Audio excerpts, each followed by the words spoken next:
Queridos irmãos, a paz do Senhor, estamos juntos mais uma vez neste trimestre para estudarmos a lição 11, que será estudada no dia 15 de junho de 2025. E desta feita, um tema bastante interessante, a intercessão de Jesus pelos discípulos.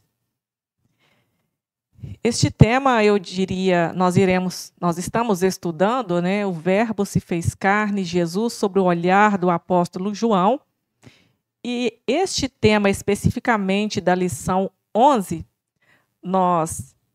é um tema que me chama bastante atenção, porque é um tema que nos mostra de uma forma maravilhosa que o Senhor Jesus já pensava em nós, muito antes da igreja ser instituída como hoje nós a temos. Pode passar? É para eu passar aqui? Então, aqui nós vamos para a lição 11.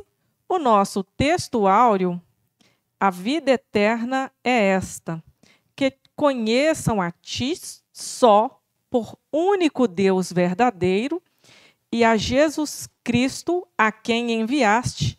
João 17, e 3, a nossa verdade prática, ela nos diz assim: a oração que Jesus fez ao Pai em favor de si próprio, dos seus discípulos e da sua igreja, ressoa ainda nos dias atuais.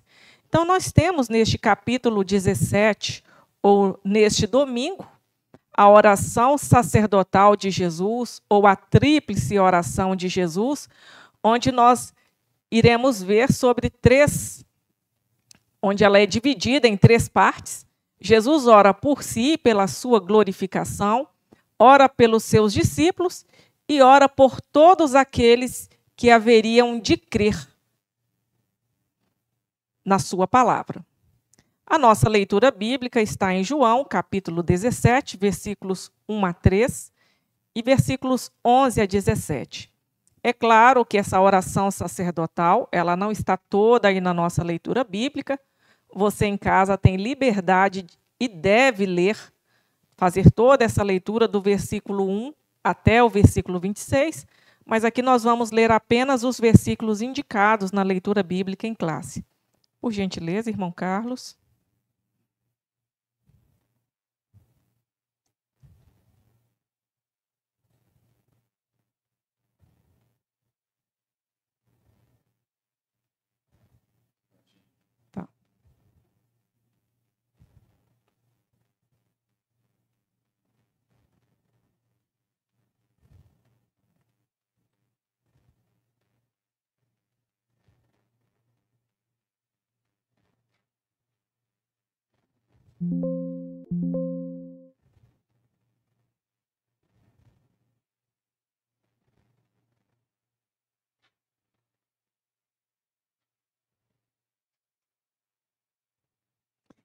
Jesus falou essas coisas e, levantando os olhos ao céu, disse: Pai, é chegada a hora.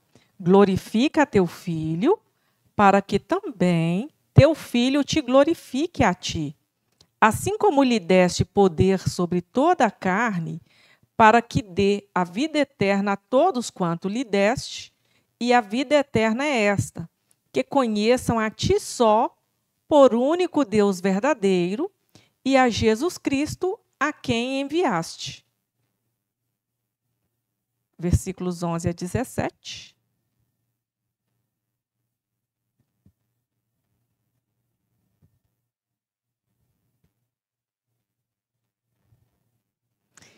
E eu já não estou mais no mundo, mas eles estão no mundo. E eu vou para ti. Pai Santo, guarda em teu nome aqueles que me deste, para que sejam um como nós. Estando eu com eles no mundo, guardava-os em teu nome. Tenho guardado aqueles que tu me deste. E nenhum deles se perdeu, senão o filho da perdição, para que a Escritura se cumprisse. Mas agora vou para ti e digo isto no mundo, para que tenham a minha alegria completa em si mesmo. Dei-lhes a tua palavra, e o mundo os odiou, porque não são do mundo, assim como eu não sou do mundo. Não peço que os tires do mundo, mas que os livre do mal. Não são do mundo, como eu do mundo não sou. Santifica-os na verdade. A tua palavra é a verdade. Nessas duas partes do texto que nós lemos, nós temos Jesus orando pela sua glorificação, por si mesmo, e Jesus orando pelos seus discípulos. E a terceira parte, que eu deixo aí como dever de casa, Jesus orando por todos aqueles que haveriam de crer. E neste momento, vamos fazer uma oração. Senhor Deus Pai, nós te agradecemos pelo privilégio de te servir. Te agradecemos pela tua palavra que habita em nós. Pedimos a ti, Senhor, que através do seu Espírito nos dê entendimento e que sejamos um, como tu e o Pai és um.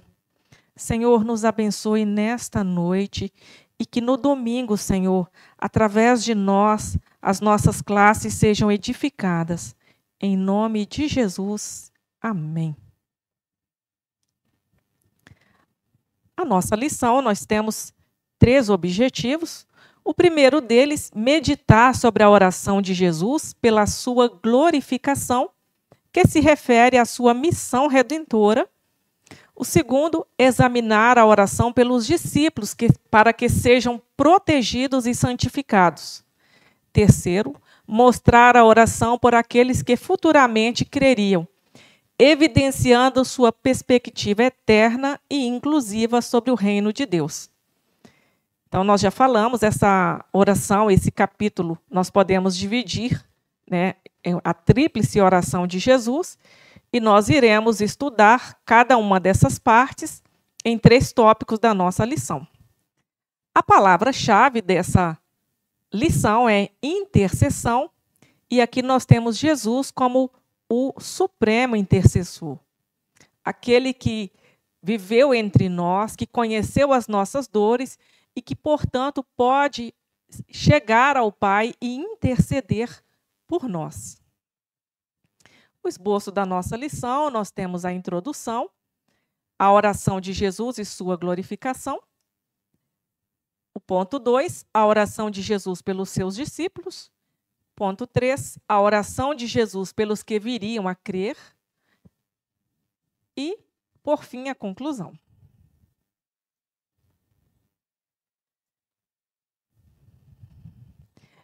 Nesse estudo, nós vamos explorar o capítulo 17 do Evangelho segundo João.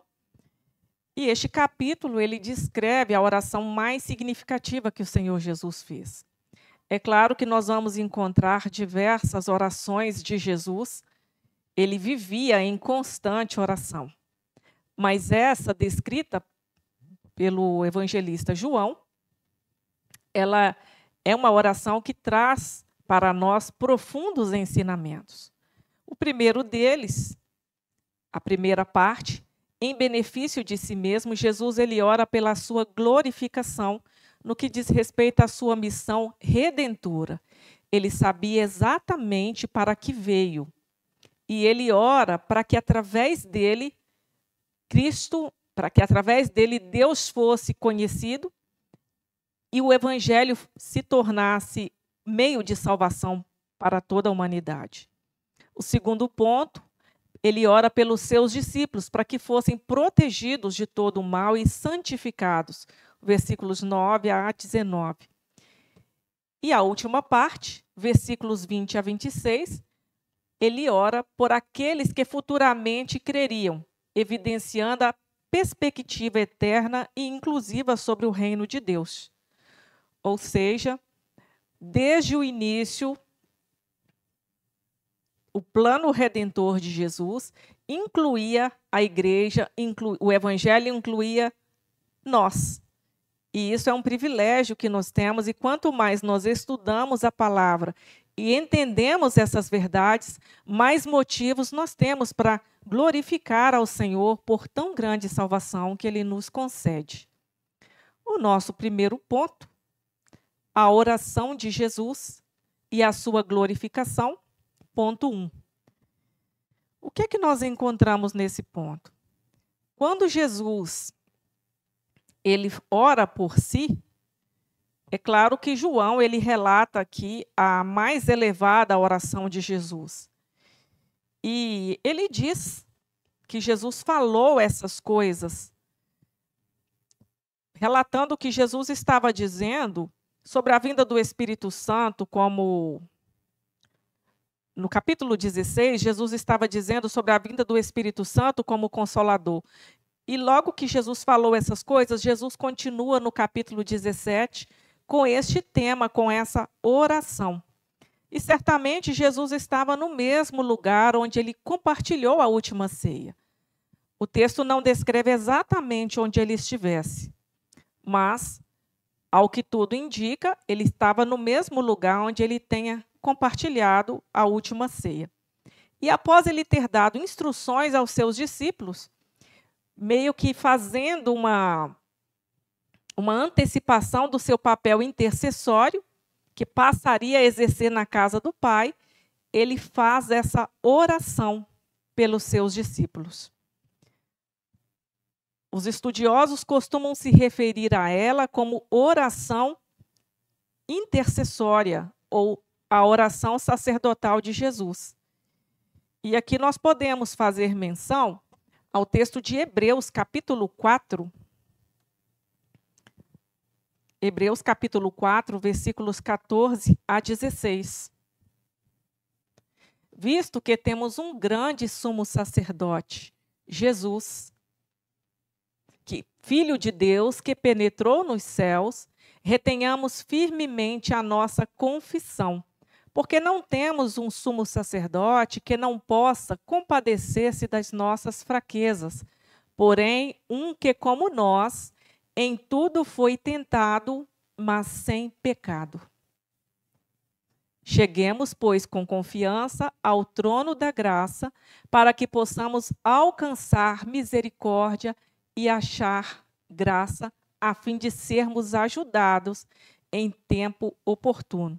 Esse versículo ele foi a leitura bíblica diária de terça-feira, e ele encaixa perfeitamente neste ponto, porque aqui Jesus ele se apresenta como nosso sumo sacerdote, aquele que pode se compadecer por nós, apesar das nossas falhas, das nossas fraquezas.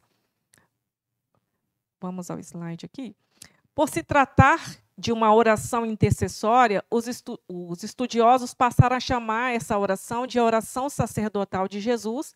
Cristo aqui como que antecipa seu papel de sumo sacerdote, que passaria a exercer à direita de Deus quando subisse ao céu. Então, ele orou por si mesmo, intercedeu pelos seus discípulos e fez uma oração pela igreja futura, que são os pontos que iremos ver adiante. E talvez, quando a gente diz que Jesus orou pela sua glorificação, talvez a gente comece a pensar assim: que tipo de oração seria esta? Poderia, de alguma forma, ser uma oração egoística? Não, meus queridos. Na oração de Jesus pedindo por sua glorificação, havia um significado espiritual mais profundo. Não se tratava de um ato egoístico. Ele estava plenamente ciente do seu ministério. E Jesus, sabendo que estava próximo à sua hora, ele declara: é chegada a hora. E aí ele expressa para o Senhor: glorifica teu filho, para que também o teu filho te glorifique a ti.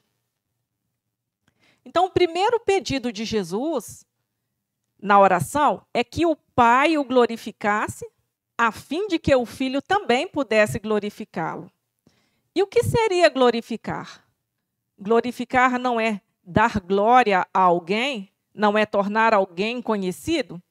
E Jesus ele não pede para si ao pedir que o Pai o glorificasse. A glorificação de Jesus era condição sine qua non para que os discípulos pudessem receber o Espírito Santo. Ele sabia que era chegada a hora e que era necessário que se cumprisse nele tudo aquilo quanto dele estava escrito, tudo aquilo quanto dele os profetas haviam predito. Mediante a sua morte, o mundo o conheceria e a vida eterna seria oferecida a todos que o aceitassem como Salvador de suas vidas. Glorificar alguém significa torná-lo conhecido. E Jesus seria reconhecido como Filho de Deus, o Salvador do mundo. Então, quando Jesus ora pela sua glorificação, o que ele queria? Tornar Deus conhecido através de si mesmo. E alcançar a todos nós com a salvação em Cristo Jesus. Passando agora ao ponto 3 do primeiro capítulo. E ele pede ao Senhor que fosse glorificado com a mesma glória do Pai. E o que Jesus está confirmando aqui? A sua deidade, ao pedir que a sua glorificação pelo Pai se desse mediante o seu retorno à glória que tinha com o Pai, antes que o mundo existisse. Ao pedir para ser glorificado junto de ti mesmo, ele não estava querendo uma glória separada, inferior ou independente, mas a mesma glória que possuía com o Pai na eternidade. Isso para nós é um ponto que reforça a doutrina da Trindade, como nós cremos. O Filho é co-eterno, co-igual e co-substancial com o Pai. E como nós temos visto desde o início dessa lição, o Verbo se fez carne e habitou entre nós, mas ele é desde o princípio. Ele é Deus, ele é eterno. E o apóstolo João, em sua primeira epístola, reforça essa verdade, ao afirmar que Jesus Cristo é verdadeiro Deus e a vida eterna. Coloque para nós, por favor, essa referência de 1 João 5:20.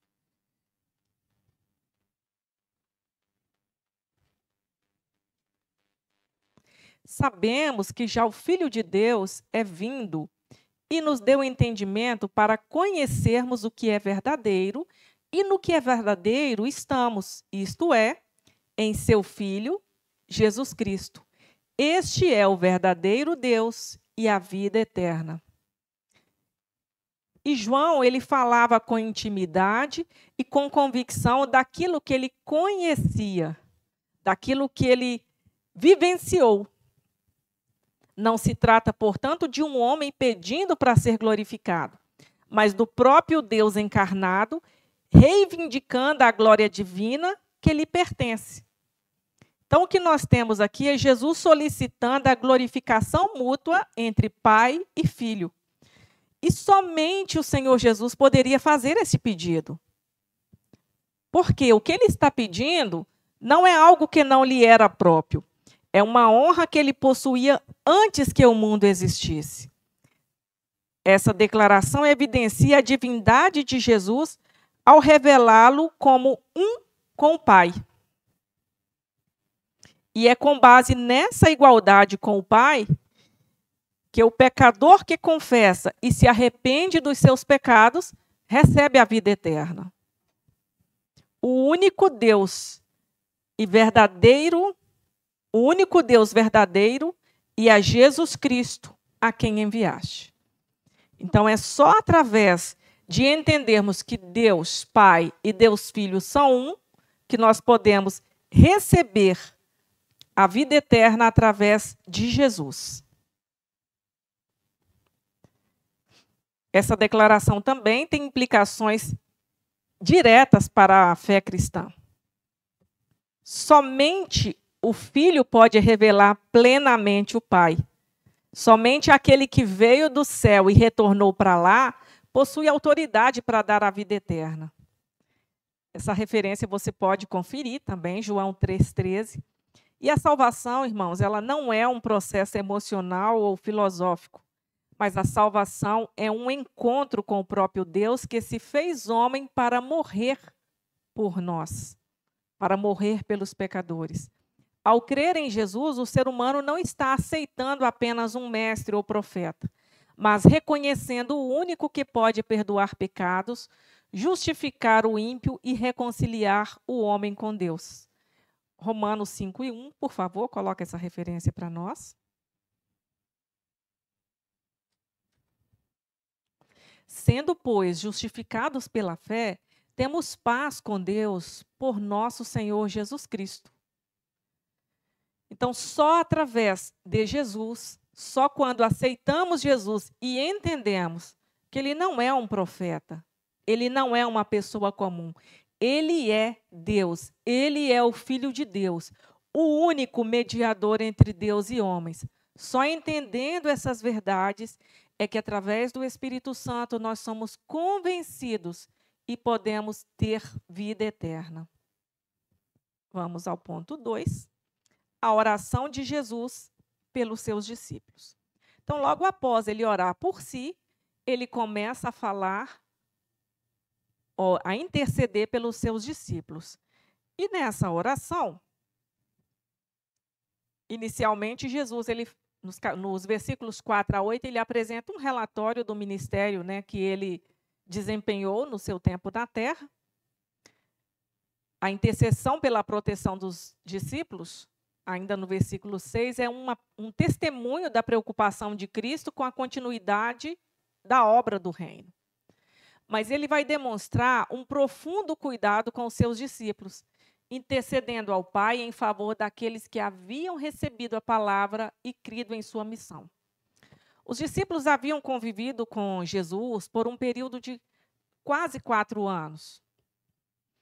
E ele tinha preocupação em como os discípulos iriam estar logo após a sua subida aos céus. E aí ele intercede pela proteção dos seus discípulos. O Senhor se refere aos discípulos como homens que do mundo me deste. Ele sabe que os seus discípulos pertenciam ao Pai e que este os entregou a ele. Eram teus e tu me deste, e guardaram a tua palavra. Então, Jesus, nesse tempo do seu ministério terrestre, ele investiu nos seus discípulos, acreditou naquelas pessoas que talvez nós, como seres humanos, não conseguimos. Eram pessoas cheias de falhas, cheias de dificuldades, e contra todos os prognósticos humanos, Jesus resolveu acreditar que faria deles os melhores divulgadores da palavra de Deus. E a despeito das suas dificuldades, Jesus fez uma obra tão grandiosa que o resultado é que o evangelho chegou até nós. Então, ao longo desses anos, Jesus investiu nesses homens que se mostraram fiéis, prontos para prosseguir com a missão da evangelização. E ele se refere aos seus discípulos como homens que do mundo me deste. Isso mostra que, embora vivessem no mundo, eles pertenciam ao Pai e foram escolhidos por ele para seguir o Filho. Jesus não os via como companheiros de jornada, mas como presente do Pai, confiados a ele para serem preparados e enviados. E quando nós vemos a intercessão de Jesus pelos seus discípulos, e Jesus, a despeito das falhas dos homens, né, que eram os seus discípulos, ele acreditou e investiu em pessoas, é um momento que eu olho para nós e me pergunto, será que nós temos investido em pessoas? Será que nós temos feito o mínimo para poder termos melhores resultados? Qual tem sido o nosso olhar? Porque quando dizemos que nós somos discípulos de Cristo, significa que somos aprendizes. E como aprendizes de Jesus, podemos também extrair lições da sua vida no que diz respeito a interceder pelos seus discípulos. Ele tinha essa preocupação, ele olhava para os seus discípulos com um olhar que buscava no coração deles as mais nobres virtudes, muito embora nós tenhamos uma tendência terrível de não valorizar as virtudes e valorizar, às vezes, os defeitos. Ao afirmar que esses homens guardaram a tua palavra, Jesus reconhece que, apesar das limitações humanas e falhas que ainda cometeriam, eles haviam acolhido com sinceridade a mensagem do Evangelho. E essa fidelidade não consistia em perfeição, mas em disposição de coragem e compromisso com a verdade revelada por Cristo. Jesus sabia que, após a sua partida, esses discípulos enfrentariam perseguições, tentações e desafios espirituais profundos. E o que Jesus faz? Consciente desses desafios, Jesus ele intercede por sua proteção e unidade. Ele sabia que a obra de evangelização do mundo dependeria diretamente da firmeza desses homens da fé. E a oração de Jesus, neste contexto, ensina que a missão da igreja só pode ser cumprida se aqueles que lideram e ensinam estiverem verdadeiramente protegidos e sustentados pelo poder de Deus. Queridos, como discípulos do Senhor Jesus, o momento é de olharmos para nós mesmos e pensarmos. O Senhor, em sua oração, ele orou pelos seus discípulos, orou também por aqueles que haveriam de crer, com o propósito de que a sua igreja vivesse unida, como ele e o Pai são um. E a oração do Senhor, eu sei que não foi em vão. E muitas vezes nós temos dificuldade de viver como o Senhor gostaria que vivêssemos.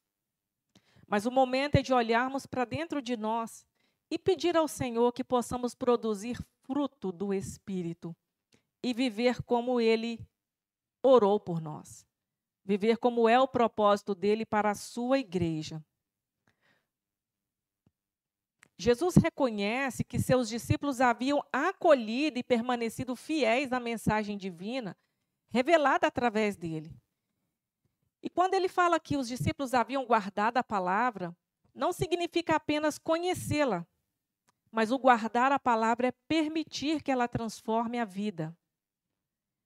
E hoje nós precisamos dizer que guardamos a palavra, não apenas portando a Bíblia em nossas mãos ou nos nossos dispositivos eletrônicos, mas precisamos permitir que a palavra entre em nosso coração e mude a nossa vida. Porque se a palavra não nos transforma, é porque ela não está em nós. Os discípulos demonstraram essa disposição ao deixarem tudo para seguir o Mestre e ao continuarem com ele, mesmo diante das dificuldades. Muitas das verdades espirituais ensinadas por Jesus só seriam plenamente compreendidas após sua ressurreição, e especialmente depois do derramamento do Espírito Santo no dia de Pentecostes. E às vezes hoje nós olhamos para os discípulos e muitas vezes na nossa ignorância, eu diria assim, a gente fala assim, mas os discípulos, eles viviam com Jesus, eles não tinham compreensão de tantas coisas. Porém, irmãos, eles não tinham, como nós temos, a Bíblia disponível para estudar. E muitas vezes a visão deles de reino era um reino terrestre, um reino aqui.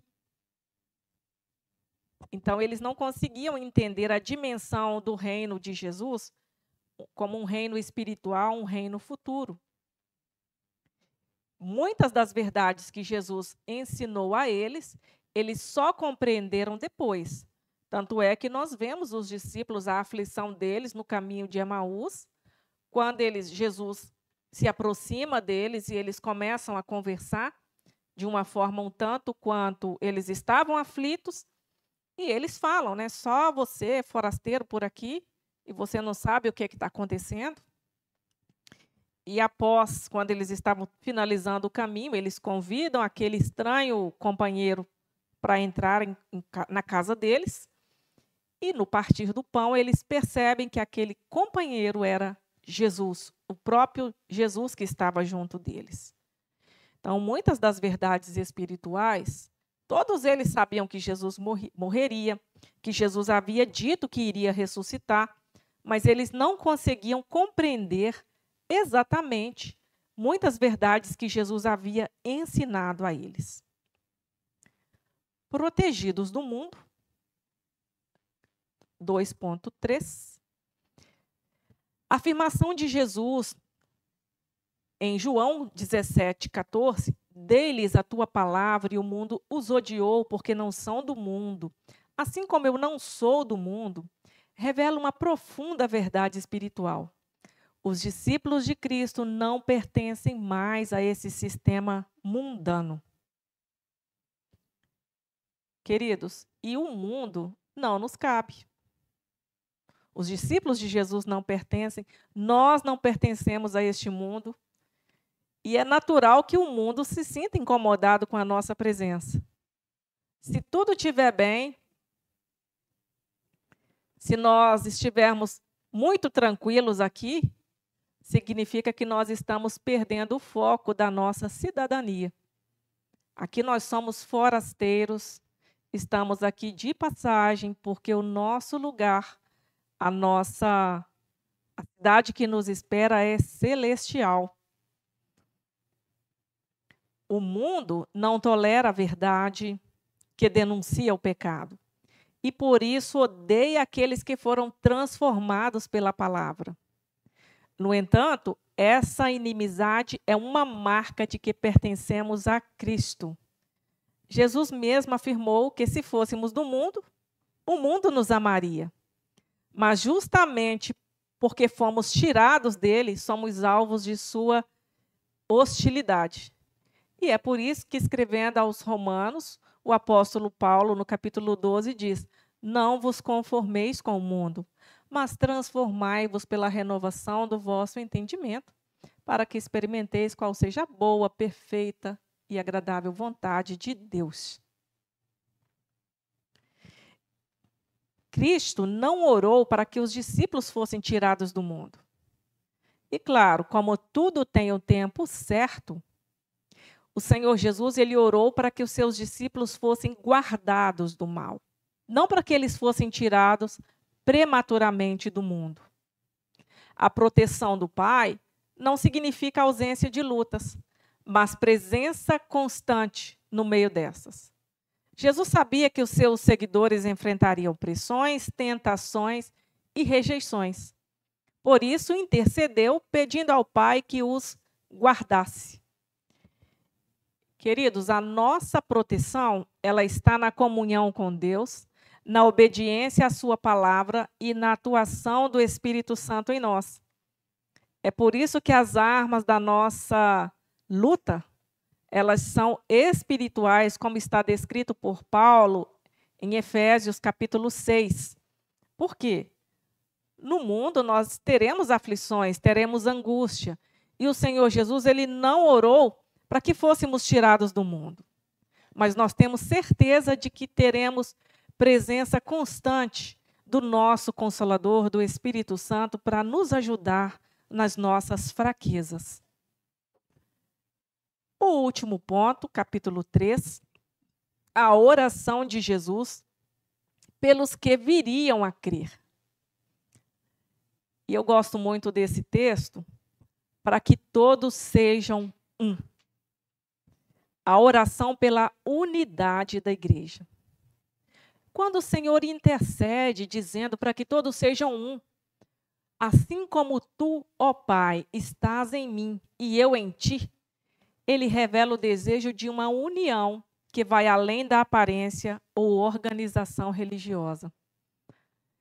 Já falamos aqui que nós temos que a Igreja Universal do Senhor Jesus, ela não ostenta uma placa denominacional, ela não está circunscrita a um local, mas ela é formada por todos aqueles em todos os lugares que confessam o Senhor Jesus como seu Salvador.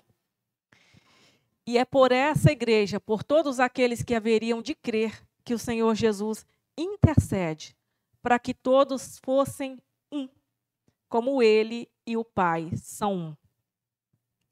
E a relação entre o Pai e o Filho é o modelo dessa unidade. Jesus e o Pai não são apenas parceiros em um projeto divino. Eles compartilham da mesma essência, propósito e vontade. Vocês já imaginaram, irmãos, se conseguíssemos viver essa unidade como Cristo ansiou, como ele orou, sem barreira, sem vaidade, sem ninguém querendo menosprezar outrem? Porque o desejo do Senhor é esse. Em momento algum, ele morreu pela igreja X, Y, Z. Ele morreu por todos aqueles que creem no seu nome, no sacrifício dele. E a oração dele é pela unidade. E o modelo dessa unidade é ele e o Pai. A unidade verdadeira nasce de corações regenerados que colocam os interesses do reino acima das diferenças pessoais, culturais ou denominacionais. E a oração de Jesus, ela nos lembra que a unidade é parte essencial do testemunho cristão. Ele mesmo afirmou: para que o mundo creia que tu me enviaste. Queridos, é impossível não fazer um parêntese aqui para comentar. Vocês acham mesmo que as muitas demandas existentes entre igrejas que chegam aos tribunais contribuem para testemunho cristão?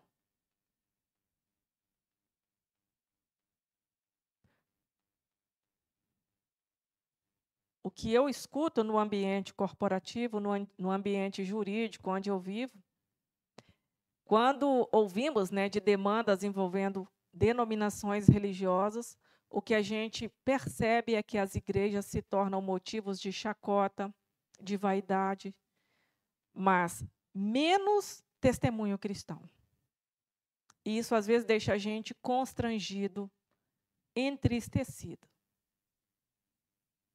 Por quê, irmãos? Porque não é o propósito da igreja, não é o propósito da unidade desejada pelo Senhor Jesus.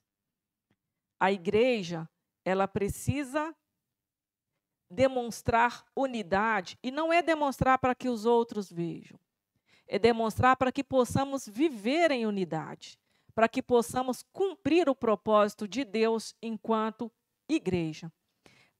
E essa unidade, ela está ligada diretamente à credibilidade da mensagem do Evangelho.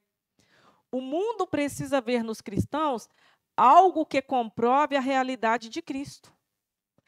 E isso se torna evidente quando os crentes vivem em comunhão verdadeira.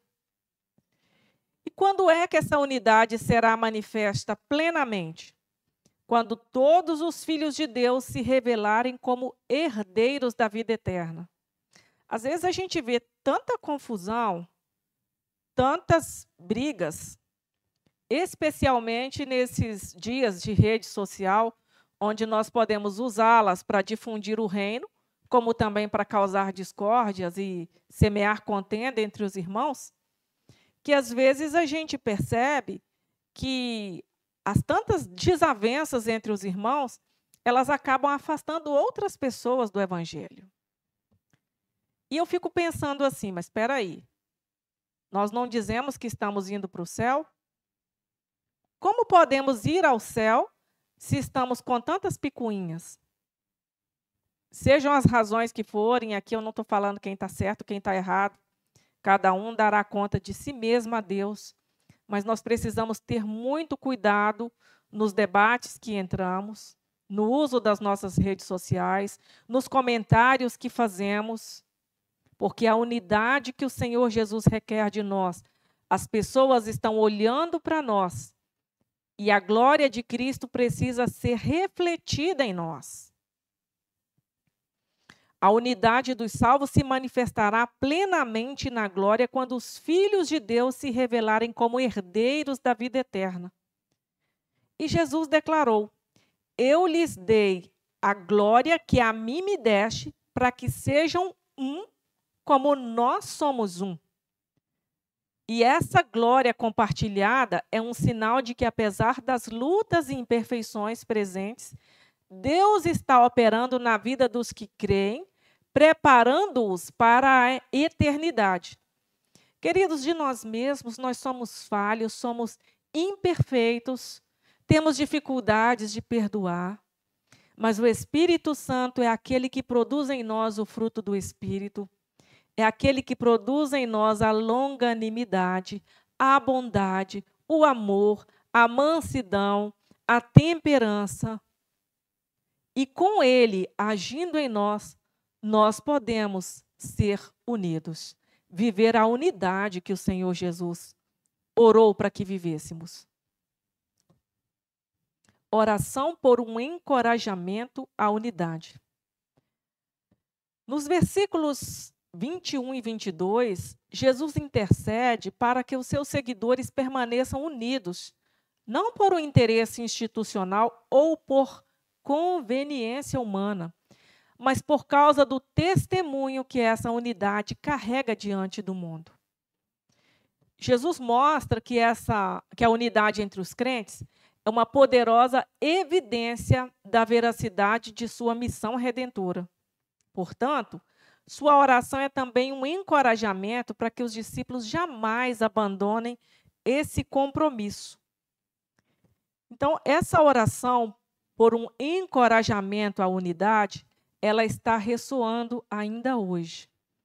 E que, como igreja do Senhor, como aqueles que haveriam de crer, nós possamos pedir a ajuda do Espírito Santo para que possamos viver a plenitude da unidade cristã.